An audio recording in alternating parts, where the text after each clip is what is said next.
byaliwo bibaddewo ate nga bikyabaawo naye nga tonneerabira ffe katubikujjukize mu kanyomero kaffe nga tonneerabira. Pulezidenti wa Amerika muzeeyi Donald Trump yayimirizza obuyambi Amerika bwebadde egabirira amawanga amankuseere nga ne Uganda mw'ogitwalidde. Pulezidenti yalagidde obuyambi obuyimirizibwa okumala ebbanga lya nnaku 9 bamale okwekenneenya obuvujjirizi buno kye bukola n'okakasa oba ddala Amerika ekyaganyulwa mu kuyamba amawanga ago. Uganda yasattidde olw'ekiragiro kino naddala ebitongole ebirabirira abalina akawuka ka mukenenya ebimu ne bituuka n'okuyimiriza abakozi baabyo mu bwangu ddala newankubadde amavannyuma agavaayo gaalaze nti Amerika yejjuludde envumbo ku ssente ezo n'egijjawo. Mu katundu kaffe kano nga tonnerabira munamawulire waffe Lubega Mudashiru Kyewalyanga ali ku byakujjukiza mu bimu ku bitongole bya Amerika ebiwa Uganda obuyambi ebyakosedde olw'ekiragiro kya Trump.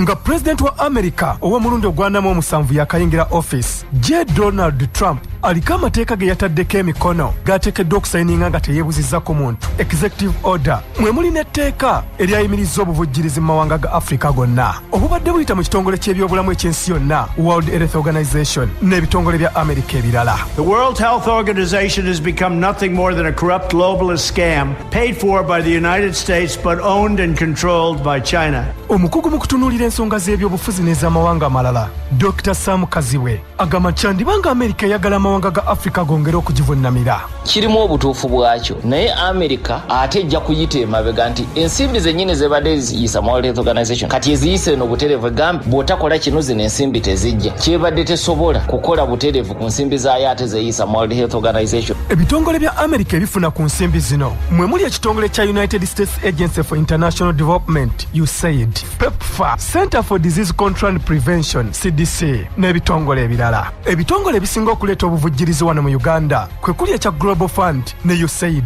Naye USAID yokka ewa Uganda akawumbi ka dola za Amerika kalamba bwe bukadde nga 600 obw'ensimbi za Uganda buli mwaka. Mu Uganda ekitongole kya USAID kyatandika emirimu gyakyo mu 1962 gy'emyaka kati 63 egyakayita. Ekitongole kino kyalowoozebwako olukiiko lwa Amerika olwa Congress mu gamu ku mateeka ga Amerika ga Foreign Assistance Act era ng'ennaku z'omwezi 1945 n'ekitondebwawo ku bukulembeze bwa President wa Amerika omulundi ogwa 35 John F. Kennedy. Obuvujjirizi buno bwalowoozebwako okuyamba ebintu eby'enjawulo omuli ebyobulimi, okutumbula obutonde bw'ensi, okubunyisa amazzi mu bitundu ebitali bimu, okugema endwadde zinnamutta n'endwadde endala.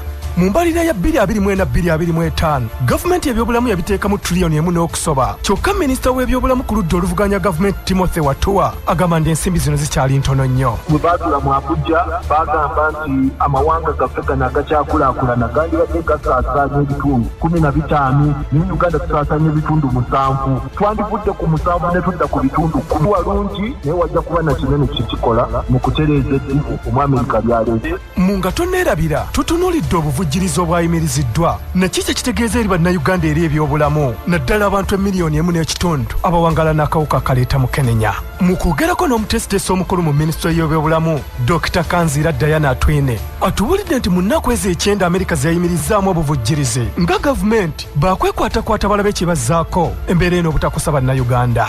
Wadde nga bayimirizza obuyambi naye tulina global initiatives zetukola nazo nga Global Fund nga gavu ebyo bigenda mu maaso. Tujja kutuula ne finance tukanye nti ebintu ebimu babalina okunoonya ssente. Ssenkulu wa Friends of Gideon Foundation Canon Reverend Gideon Byamugesha agamba nti ekiseera gavumenti za Africa okulaba engeri gye zeeyimirizaawo. Twabagamba dda operationalizing AIDS Trust Fund for a long time okwekengira ebintu nga bino. Eddagala lino libadde lituyamba mirundi ebiri olimira bulungi nga tosobola okusiiga balala kati ate bwe tunaakosebwa ng'abantu tebakyamira. Ne ssenkulu w'ekitongole kya Tunaweeza Foundation ekirabirira abantu abaliko obulemu omuli n'abawangala n'akawuka ka mukenenya Victor Nalule agamba nti babona bufoofofu okulaba engeri gye beeyimirizaawo. Tuli staff, tulina okufuna strategies, tulina contracts, tulina projects ezigenda maaso already.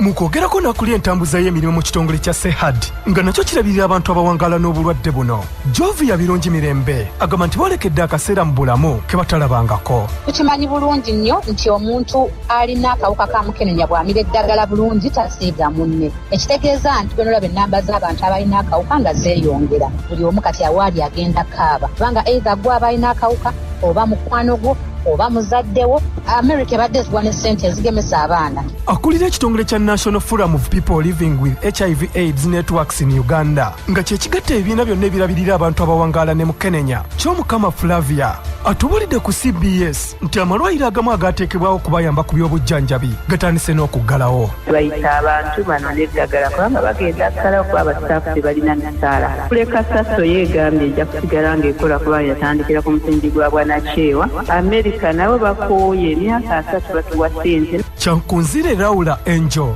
nga yakulira entambuza y'emirimu mu kitongole kya Organet ekikwasaganya ensonga z'amateeka eri abantu abawangaala n'obulwadde bwa Mukenenya. Agamba nti Trump okuyimiriza obuvujjirizi obujja mu Afrika ne Uganda teyalowoozezza ku bannayuganda akakadde akamu n'ekitondo abawangaala n'akawuka ka Mukenenya. Tulina discordant relationships, tulina abeegaddanga nga tebalowoozezza.